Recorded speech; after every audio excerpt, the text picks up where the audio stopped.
Hola, bueno, la idea de esta charla es hablar sobre lo que es la injuria inhalatoria, sobre todo de la vía aérea inferior. La injuria inhalatoria de vía aérea superior y el manejo de la vía aérea ya fue dado en otras charlas, así que, bueno, la idea es hablar un poco sobre una injuria inhalatoria de vía aérea inferior y las intoxicaciones también. ¿Tá?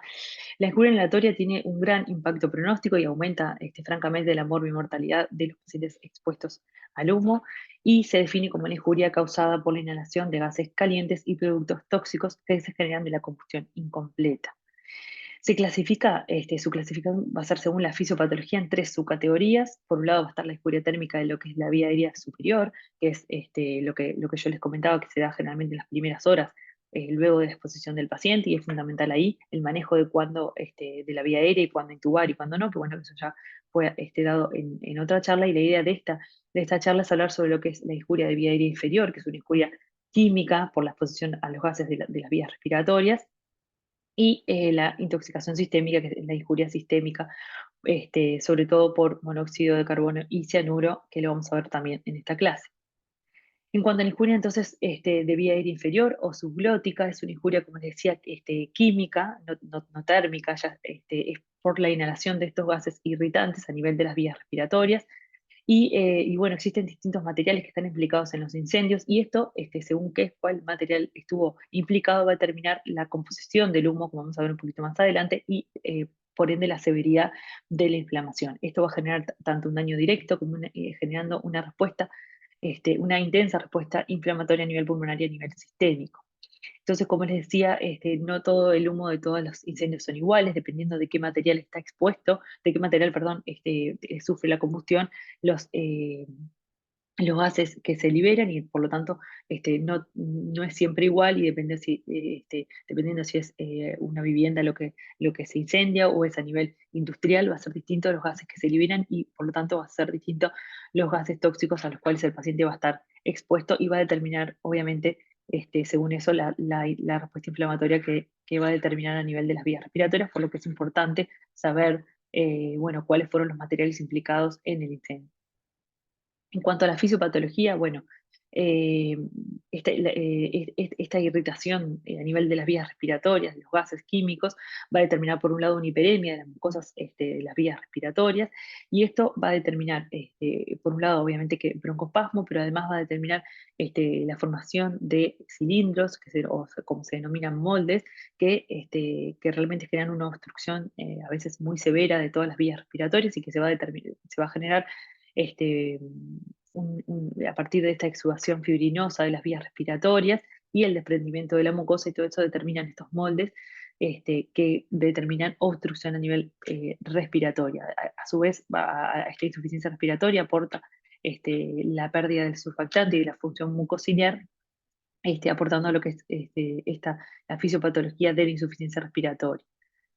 En este esquema se ve un alveolo normal y un alveolo en el cual está expuesto a los gases químicos irritantes a nivel pulmonar, y esto va a determinar una activación de los macrófagos alveolares y de los neutrófilos, generando, como les decía, una intensa respuesta inflamatoria. Determina una activación de la óxido nítrico sintasa, liberación de especies reactivas del oxígeno, y todo esto va a determinar una inhibición de la vasoconstricción pulmonar hipóxica. Va a determinar varios mecanismos de insuficiencia respiratoria. Por un lado va a haber broncoconstricción, por lo tanto va a haber una alteración PQ, pero además también va a haber una obstrucción de la pequeña vía aérea, con edema alveolar, y todo esto generando un shunt, ¿va?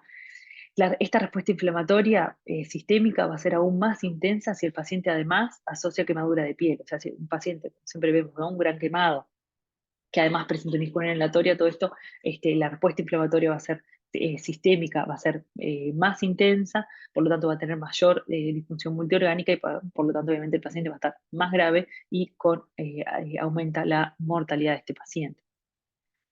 Entonces, ¿cómo hacemos el diagnóstico de disfunción inhalatoria? Bueno, el diagnóstico se basa básicamente en la clínica y en la fibrobroncoscopía, como vamos a ver los hallazgos de la fibrobroncoscopía.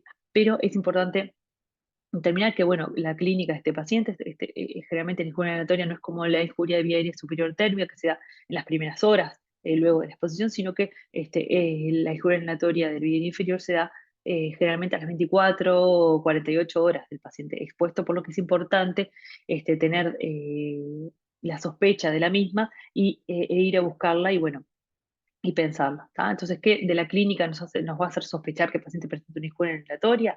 Bueno, por un lado hay que ver, bueno, cuál fue el mecanismo de exposición, si fue un fuego directo, si fue una injuria eléctrica, si estuvo expuesto a la inhalación de vapor y cuánto tiempo duró esta exposición, cuánto tiempo el paciente estuvo expuesto a esto. ¿Ah? Si además esto fue en un espacio cerrado o un espacio abierto, va a ser totalmente distinto. Obviamente el espacio cerrado tiene mayor riesgo. Si la extracción en la escena fue prolongada, si hubo pérdida de conocimiento en el momento, o es importante cómo el paciente, si sale por sus propios medios o lo sacan con pérdida de conocimiento. Obviamente eso, si tiene pérdida de conocimiento, tiene más probabilidad de tener injuria inhalatoria. Si el paciente presenta quemaduras cutáneas extensas, es decir, que probablemente estuvo mucho tiempo expuesto, también nos va a hacer sospechar la presencia de la misma. Y como lo que les decía, la calidad del humo, ¿no? No es lo mismo si el incendio fue en una vivienda, en una casa, o fue a nivel industrial, que bueno, el tipo de compuesto tóxico que ha estado expuesto va a ser diferente y la respuesta va a ser diferente también. Por otro lado, hay elementos clínicos que nos hacen sospechar, pero como vamos a ver más adelante, no son patognomónicos y no habría que tomar decisiones solo por estos hallazgos clínicos aislados, que estos, por ejemplo, son la quemadura de vibrisas, el hollín a nivel de orofaringe y de la expectoración. Si bien nos orientan, no son para nada patognomónicos y no muy específicos, como vamos a ver más adelante. Otra cosa importante a tener en cuenta, si el paciente presenta una discapacidad física o pacientes añosos, que obviamente tienen mayor riesgo porque tienen más dificultad para huir, por ejemplo, de la escena. Entonces, todos esos datos también nos hacen pensar que tenga más riesgo de presentar un disco inhalatorio. Otra cosa importante es que los elementos clínicos de insuficiencia respiratoria en el momento de la desaturación, la polipnea, las sibilancias, todos estos no son, si bien obviamente los pueden presentar, pero que no los presenten en el momento del incidente o en las primeras horas, no implican que no vaya a tener o que no presente una injuria inhalatoria, o sea, no son necesarios para el diagnóstico. ¿Ah? Y obviamente también es importante tener en cuenta que hay las diferencias en las respuestas inflamatorias individuales del huésped va a explicar por qué la presentación clínica es heterogénea. A veces pacientes que han estado expuestos en la misma cantidad tienen mayor respuesta inflamatoria o mayor disfunciones que otros. Así que es importante que hay como una cierta variabilidad interindividual que también hay que tener en cuenta. Y bueno, esto es lo que les decía sobre los elementos clínicos. Este es un estudio que incluyó un total de 47 pacientes. Es un retrospectivo publicado en el 2015. Todos los pacientes que se sospechaban de disfunción inhalatoria, y a todos estos se les hizo fibrobroncoscopía a las 24 horas y se analizaron de estos pacientes los que presentaban quemadura de vibrisas, expectoración con hollín o quemadura y la relación con la injuria inhalatoria. Y lo que se concluye es que, bueno, no hay una evidencia de que estos hallazgos, solos o combinados, discriminen la presencia de injuria inhalatoria versus la fibro, que por el momento sigue siendo el gol estándar para el diagnóstico.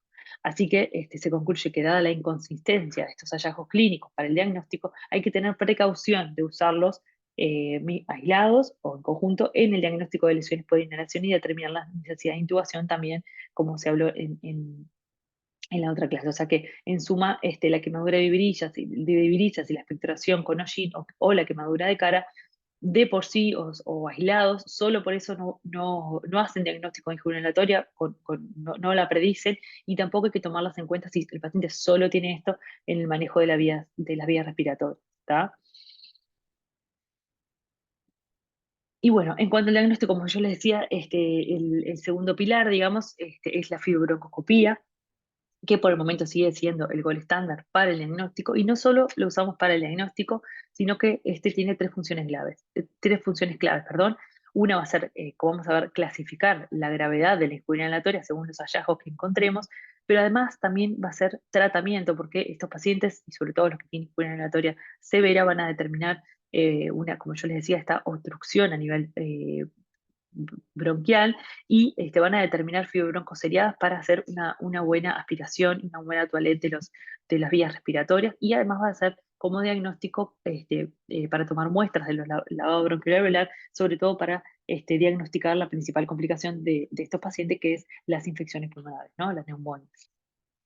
Así que bueno, en cuanto a la clasificación más ampliamente utilizada es el sistema abreviado de injuria, o el AIS, es este score, va del 0 al 4. Pueden verlo del 0 al 5, porque en realidad el 0 es normal, el 1 es el que no tiene injuria, o sea que es por eso la diferencia nomás.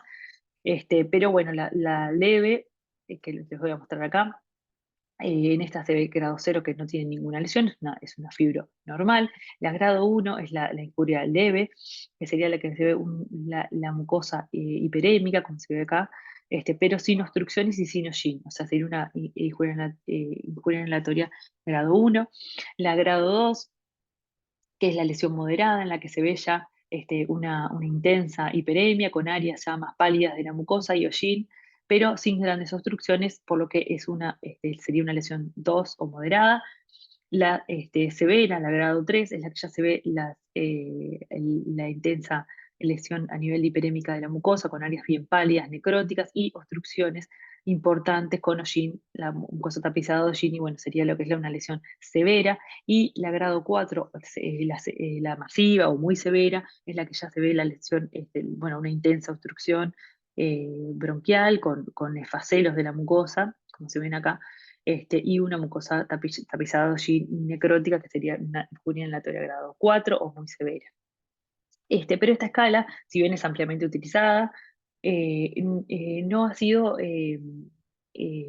no ha sido relacionada con la mortalidad en muchos estudios, validada en realidad, pero hay un estudio publicado en el 2018, que lo que hace es simplificar esta escala. Ven acá en realidad la 0 no está incluida, pero la 1 es la que no tiene injuria, por eso va hasta el 5, pero es lo mismo. Y bueno, en este estudio lo que se hizo es un retrospectivo que incluía 138 pacientes, todos quemados graves, ventilados, ingresados a la UCI, que se clasificaron, se hizo fibro, se clasificó por la escala, por la AIS, por el score abreviado, y luego ellos es como que la simplificaron y la dividieron en tres subcategorías, en leve, moderado y severa. La leve, o la que no tenía, era la 0 y 1, o sea que no tiene lesión. La moderada sería la leve y la moderada de la AILS, y la severa es la severa y la muy severa. Y según esta escala abreviada, digamos, en leve, moderada y severa, hicieron un estudio multivariado que relacionaron con múltiples outcomes, pero principalmente fue mortalidad y duración de ventilación mecánica. Y lo que se vio es, en el multivariado, es que sí hay una relación de la severa, que recuerda que era la severa y la muy severa, que sí tiene un mayor riesgo de mortalidad, como vemos acá, y no así la moderada y la leve. Y en cambio, en cuanto al outcome de duración de ventilación mecánica, la que tuvo mayor duración de la ventilación mecánica va a ser la moderada, que incluía, ¿se acuerdan de la AIS? La leve y la moderada. Estos son los pacientes que tienen mayor duración de ventilación mecánica. Entonces, la fibrobroncoscopía, si bien es la más ampliamente utilizada, tiene también sus limitaciones, que sobre todo es que es subjetiva, o sea, depende mucho de la persona que realice la fibro, y son los hallazgos que se ven. Por otro lado, además, no llega hasta las vías, hasta la vía aérea inferior, o sea, llega a las más distales, no llega, por lo que en realidad eso también es una de las limitaciones, pero a pesar de estas limitaciones, es la técnica por el momento estándar que se utiliza y que evalúa la presencia este, de, eh, de injuria inhalatoria y su gravedad. Y además, como les decía, puede usarse para el tratamiento, y además permite lo que es, como se ve acá en esta imagen, el diagnóstico inicial. Este paciente es el día cero de la quemadura, que se ve una injuria inhalatoria severa, con hollín, obstrucciones severas, la mucosa bien pálida. Esto es al día 4, que con una peoría franca, la mucosa bien hiperémica, persisten obstrucciones, con secreciones mucopurulentas, probablemente quizás con una complicación infecciosa, con el nefacelo de la mucosa, y se ve al día 10 con ya la mejoría del paciente, sin obstrucciones y bueno, con la mucosa en vías de mejorar. Entonces, por lo tanto, la fibra, lo importante es que nos permite el diagnóstico inicial, permite un seguimiento y un tratamiento seriado, y, como les decía, tomar muestras para diagnosticar las complicaciones infecciosas, sabiendo siempre, obviamente, sus limitaciones. Esto es una imagen para que vean, son imágenes reales de acá del SENACE, un paciente con una injuria inhalatoria severa, y solo para que vean lo que son las obstrucciones, que son reales, grandes tapones a nivel de las vías respiratorias, y por eso los pacientes que tienen injuria inhalatoria severa requieren de múltiples aspiraciones y fluoroscopía para levantar estas secreciones, solo para que vean la realidad, digamos. Pero bueno, como les decía, como la fibroscopía tiene sus limitaciones, han sido varios los estudios que se han intentado aplicar para diagnosticarla, o por lo menos para asociar al diagnóstico, sobre todo buscando algo que sea más... eh, no tan subjetivo, ¿no? Un método diagnóstico más objetivo. Y por eso es que hay varios estudios que muestran la tomografía como probable método diagnóstico. Este es un estudio publicado en el 2015 en la crítica que ellos, a estos pacientes lo que se hace, se valora con tomografía y se valora con un score que ellos eh, le dan a cada corte de la tomografía, que se llama el score de RADS, y le dan un puntaje a cada corte, ¿no? Según qué encontraban en cada corte. Si había un aumento de infiltración intersticial, como se ve acá, le daban punto número uno, un punto, perdón, si habían consolidaciones, 3 puntos, y si habían áreas en vidrio ilustrado, por ejemplo, como acá, le daban 3 puntos. Y así, sí, y así sumaban en cada corte. Un RADS mayor a 8 por cada corte asociada a la broncoscopía positiva, eso se asoció con un aumento de 12,7 veces más de presentar distrés, neumonía y muerte, por lo que ellos lo que concluyen es que, bueno, que la tomografía del ingreso como complemento a la fibro puede predecir este tipo de complicaciones. Otro estudio publicado ya hace unos años, en el 2013, valoraban, le hacían tomografía a los pacientes al ingreso a las 24 horas y a los 7 días, y venían como valor el grosor de la pared bronquial a 2 centímetros distal a la bifurcación traqueal. Y lo que vieron es que, bueno, la tomografía de tórax a las pocas horas de la admisión tenía una relación con los días de ventilación, con los días en UCI y con el desarrollo de neumonía, por lo que podía haber una correlación estadística, por lo que ellos encontraron una correlación estadísticamente significativa entre el grosor de la pared bronquial y el desarrollo de neumonía, días de ventilación y duración de la estancia en UCI. El valor de corte fue mayor a 3 milímetros, lo que predecía el desarrollo de neumonias con una buena sensibilidad y especificidad. Pero bueno, lo cierto es que lo que está claro es que se necesita un enfoque que sea multimodal para el diagnóstico, ¿no? Y la clasificación de las lesiones por inhalación, por inhalatoria, y es importante que se incorporen imágenes más objetivas, biomarcadores y obviamente la clínica. Pero todavía no existe uno ideal, sí existen, hay trials que están en curso para validar un sistema de score que va a estar basado en la clínica, en la fibra, la tomo y marcadores inflamatorios, y todo esto podría ser como, nos podría dar más datos sobre el diagnóstico, pero por el momento, bueno, por el momento en realidad nosotros no hacemos tomografía a todos los pacientes, nos basamos en la clínica y la fibro, pero bueno, a la espera de estos trials capaz que nos aportan más datos en el diagnóstico. Entonces, bueno, en cuanto al tratamiento, no existe un tratamiento específico para estos pacientes. Es fundamental el soporte respiratorio y, como les decía, la toaleta respiratoria. Generalmente los pacientes con insuficiencia inhalatoria severa requieren de varias fibras, a veces diaria o a veces varias veces por día, para sacar toda esa obstrucción que realmente cuando es severa es muy importante. Y bueno, la intubación obviamente y conexión ARM, acuérdense que 20 a 33% aproximadamente de los que tienen insuficiencia inhalatoria vía inferior presentan un compromiso vía superior, y por eso es importante la intubación precoz, que bueno, que eso es para hablar en otro tema, pero bueno, es fundamental en estos pacientes el manejo correcto de la vía aérea, y como todos los pacientes, obviamente, siempre vamos a evitar la lesión pulmonar asociada a la ventilación mecánica. En cuanto al tratamiento específico, bueno, existe evidencia, que les traje solo algunos, sobre la heparina nebulizada y la N-acetilcisteína en estos pacientes. Este es un metaanálisis del 2020, que incluye 9 trials prospectivos, caso control, en los que se realiza heparina nebulizada más mucolíticos, más broncodilatadores, versus lo que es el manejo convencional, que serían solo broncodilatadores y mucolíticos.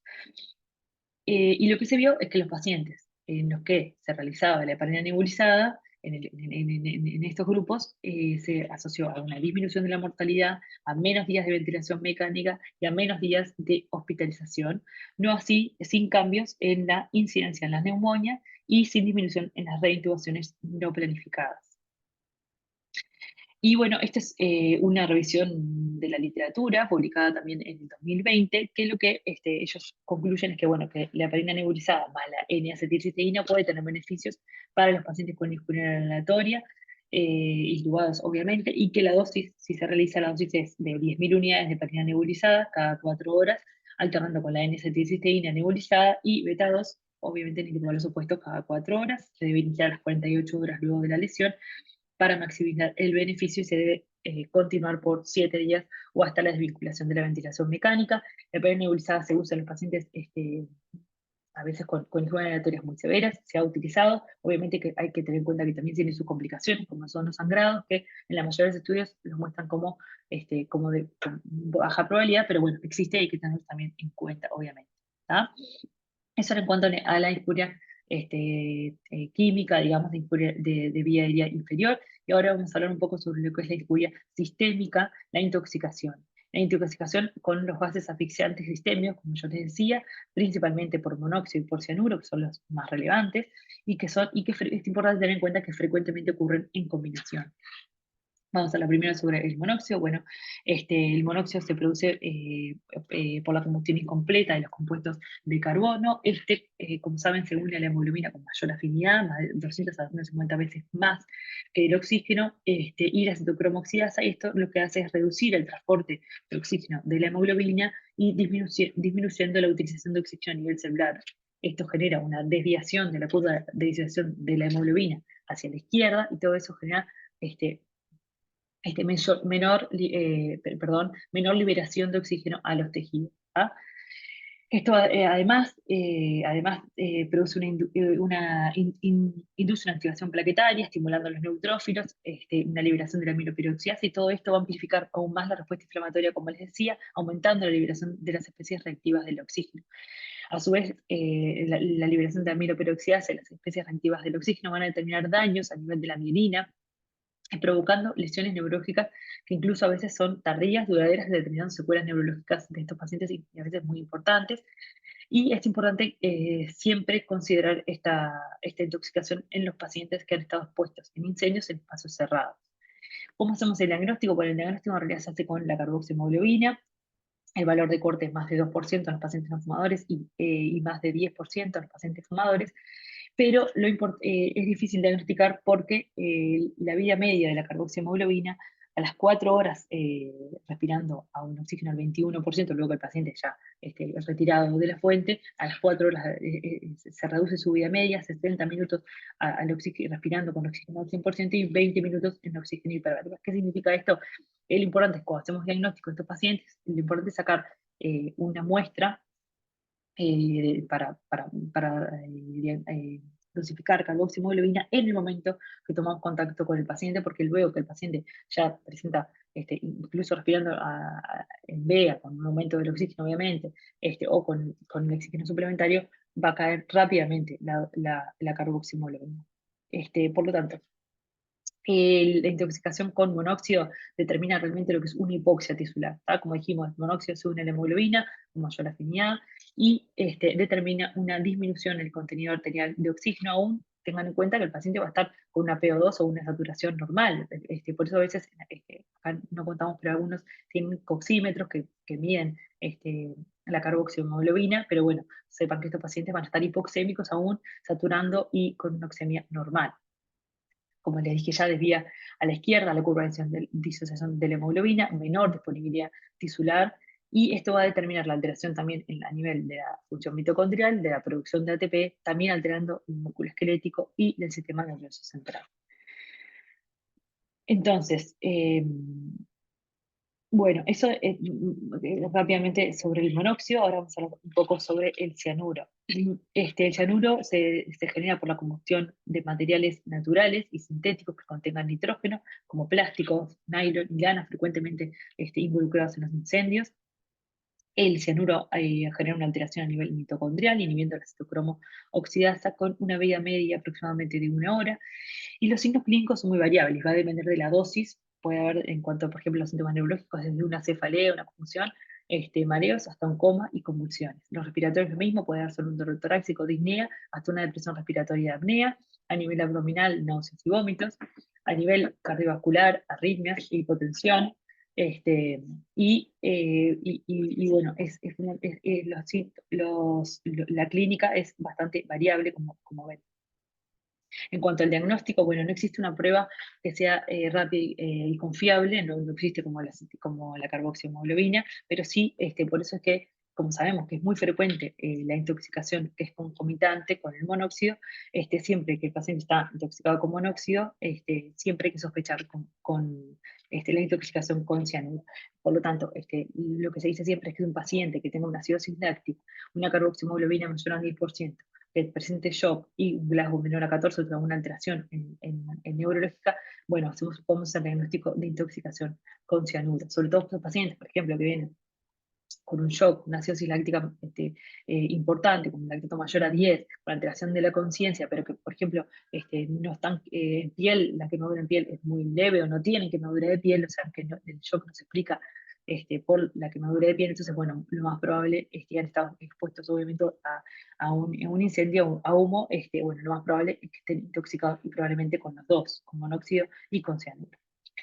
Entonces, en cuanto al tratamiento, bueno, in situ va a ser obviamente retirar al paciente lo más rápidamente posible, darle siempre oxígeno al 100%, intubación si es necesario, obviamente si tiene presente conciencia o si tiene injuria de vía aérea superior. Y es importante in situ extraer la muestra para carboxiemoglobina, siempre decimos sacar una muestra para gasometría y ponerla en frío, y bueno, luego cuando se lleva al paciente a un centro hospitalario, ahí podemos diagnosticar si realmente hay una intoxicación o no. Sabemos que los niveles de carboxiemoglobina, como le dijimos, como les decía, disminuyen rápidamente, acá tienen 50% cada 20 minutos que tiene el paciente con fríos de uno, por eso es que ya cuando al paciente le ponemos oxígeno y lo trasladamos, cuando llega al centro probablemente ya no podamos diagnosticar. ¿Está? Entonces, es por esto que la Sociedad Europea de Emergencia, ellos recomiendan que, bueno, que todo paciente que ha estado expuesto a la inhalación del humo, que tenga una alteración de conciencia, ¿no? Un Glasgow menor a 14, que esté inestable hemodinámicamente, un lactato mayor a 10, ellos le administran lo que es la hidroxicobalamina y el oxígeno al 100%. La hidroxicobalamina, que es el antídoto para la intoxicación con cianuro, que ahora vamos a hablar un poco más sobre eso, y el oxígeno, que es el antídoto para la intoxicación con monóxido, porque siempre la sospechamos en conjunto. ¿Qué pasa con la hidroxicobalamina? Bueno, que es el antídoto, digamos, para el monóxido. La hidroxicobalamina, que es la B12, cada molécula de esta puede se une al cianuro y genera lo que es la cianocobalamina, que es un compuesto que es estable, que no es tóxico y que luego se elimina por la orina. El problema con la hidroxicobalamina es que en Uruguay no contamos que existe, pero el tema es que son macrodosis, o sea, se usan 5 gramos de hidroxicobalamina intravenosa, que debe darse en 15 minutos, y como dice, se puede repetir, pero el problema es que las ampollas acá vienen de 1 miligramo, de 1000 gamas, por lo que el problema es que no tenemos la presentación, imagínense la cantidad de ampollas que hay que usar para dar 5 gramos de hidroxicobalamina. Por eso que en realidad en Uruguay no contamos con esta presentación y por lo que no se da. Pero sepan que, bueno, que este es el antídoto y cómo se utiliza, pero lo cierto es que, bueno, no contamos con esta presentación de 1 gramo, que a veces vienen en lugares que existen, vienen ampollas de 1 gramo, dan 5 ampollas y bueno, pero acá no contamos con eso, pero sepan que este es el antídoto. Y bueno, esto es todo lo que tenía para compartir con ustedes, espero que les haya servido. Y bueno, eso es todo. Gracias.